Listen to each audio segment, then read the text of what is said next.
Welcome to K1p1 TV. My name is Ruth Herring and today I'm going to demonstrate Kitchener stitch or grafting. Now this demonstration I'm going to graft two pieces of stocking stitch together. Now both pieces have the same number of stitches, and for this first piece here I've left a long end which I've threaded onto my snazzy darning needle, so I can now start grafting the two pieces together. Now I find the easiest way to do this is to have the stitches on two knitting needles and have the points facing in the same direction. Okay, it's a little bit tricky, so watch carefully and I'll try and take it as slowly as possible.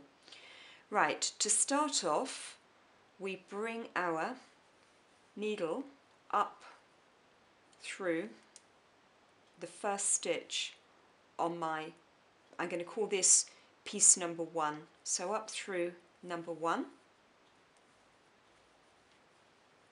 and then on number 2 I'm going to take the needle up from the back to the front on side 2, stitch 1. Okay, now just a word of warning, when you're doing Kitchener stitch, be careful that you don't split the yarn at all. I'm using a blunt darning needle and I'm taking the whole stitch up without splitting the stitch, and I bring my thread through. Okay, I go back to piece 1 now, and this time I'm going to put my needle from the front to the back through that stitch, and I'm going to take it off the end of the needle. After I've done that, the needle then comes up from the back to the front of stitch 2, piece 1, and I bring it through to the front. Okay, now, but I'm going to keep stitch 2 on the needle for the time being. Now we're on piece 2, I put my needle back into stitch 1 and I slide that stitch off the needle, and then I come out from the back to the front of stitch 2 and I pull it through. Now at this stage I'm not worried about tension at all, I'm just more concerned about getting every single stitch worked in the correct direction. Okay, so back to side 1 or piece 1, and my needle goes back into this stitch, and that stitch comes off the knitting needle, and then I thread the needle from the back to the front of the next stitch.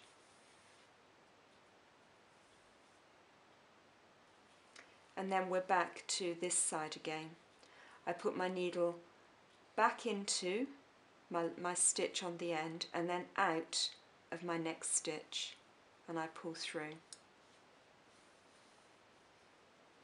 Now I can release that first stitch off the needle now. So I've now, just get that out of the way, I've now worked 2 Kitchener stitches there.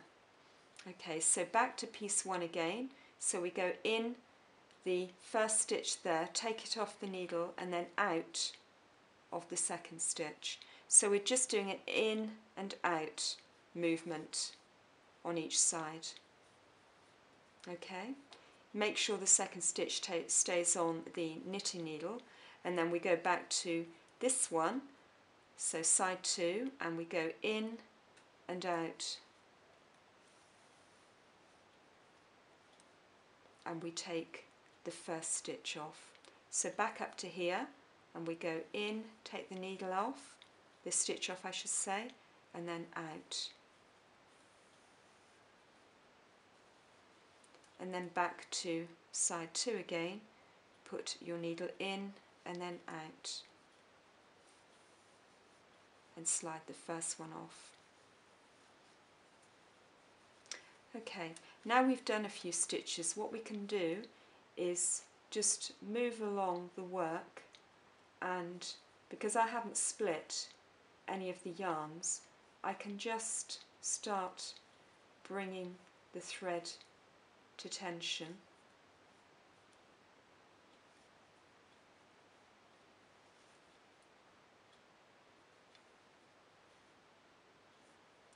we go. Here's my last one, just so you can see what the work is looking like. There you go, looks completely continuous. Right, and you continue along to the end of the row.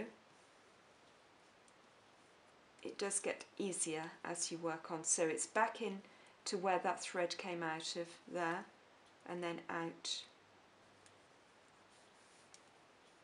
Whoops, keep that, secret is to keep that on the needle until you've gone into each stitch twice. So in and then out. Then back into this one, take it off the needle and then out of the next one.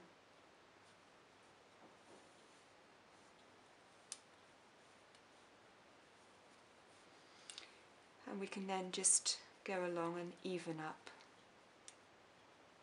these stitches. So you can play around with your tension until it becomes completely even. So, as I said before, the secret is to not to split the yarn as you sew it, and then it looks, there we go, brilliant for sewing up shoulder seams on chunky garments, or for joining hoods together, etc., etc. I hope you found that useful. Please look at more demonstrations on our YouTube channel, K1p1 TV, or visit our website, k1p1.com.